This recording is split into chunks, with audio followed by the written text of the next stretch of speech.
7th Street. I represent the Tenant Association of Allentown. First off, we're going to be asking this over and over again because I really have not gotten a satisfactory answer, and that is that the City of Allentown needs to remove Mohinder Carr from your slumlord Hall of Shame. That's not the definition of a slumlord. We have shown you plenty of times a better definition of that. Next, when tenants in the city have a problem with their landlord and they do a right to know, this new system having the right to know is out here in the hall doesn't cut it. You keep telling them that they got it wrong and they can't get information. That's wrong. That is absolutely wrong. We've had this happen this week. We had it happen a couple weeks ago. People don't necessarily know what to write down, especially, this is a half and half, a lot of Hispanics who are not completely well grasped of the English language. So they look at a paper and they think they got it filled out right. They hand it in, and the office, which they're going by their rules, turns it down and says it's not filled out properly. Then they don't have that information that could help them in a court. Something's got to be done with that. Better rules out there, or from now on, when somebody wants to do a right to know, somebody should be instructed to inform these people on how to write it out. Also, this same lady had an issue. She calls the mayor's office thinking the mayor would do something or at least pass it on to somebody. And it was about violations and a bullying landlord. Who did she get sent to? The new lady is in charge of the redevelopment authority. That's just wasting Shannon Calori's time. That's wasting her time. And not to mention, it was 2 weeks before the mayor's office even pushed it to somebody else. So again, they got to, these things got to be sent to somebody else. A better system in this building. People get pawned off in the most bizarre places at times. We've heard people say they call for code and building standards and they get sent to sweep. I agree, some of these buildings probably fall under sweep. But, that has to be cleared up better. Also, a more proactive approach really needs to be done.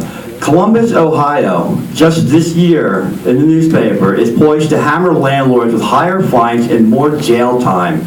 In other words, the mayor, Michael B. Coleman's administration will propose bumping up housing code violations to first-degree misdemeanors that can carry maximum fines of $1,000 or 180-day jail terms.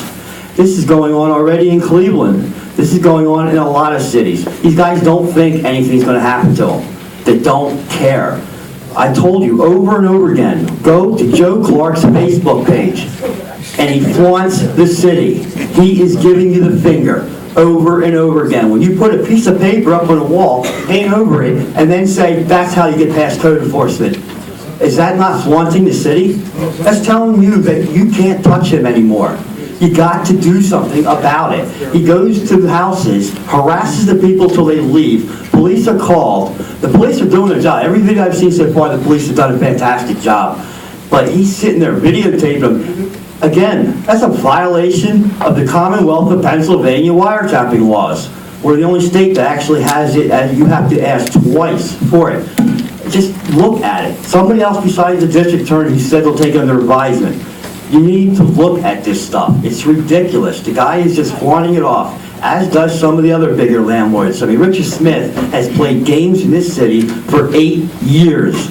He has, I don't know how much money the solicitor's office or the lawyers of this city have wasted on Richard Smith and his West End hotel because he doesn't want to say it's a hotel. He doesn't want to call it a boarding house. So he's pitting you guys against each other. You guys are wasting all this money. Is he getting a bill? Is he being charged for the lawyer fees of Allentown? Probably not. I would venture to say not.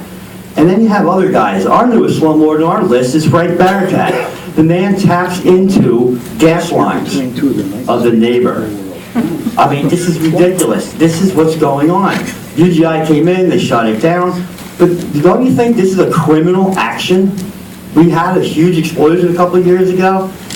We're a little iffy here on gas lines throughout the city. This stuff should be criminal actions. I don't understand why not. We need to bump up the fines. I know there have been about 5 landlords probably here tonight cursing me out right now. We're not going after the good landlords. We're going after the bad ones. Could we please start getting a little more proactive on it? And one last little thing. Again, thank you to the city. About half of 716 North Line Street, half has been ripped down so far. I'm sure the other half's coming down soon. Thank you. Thank you very much, Mr. Administrator.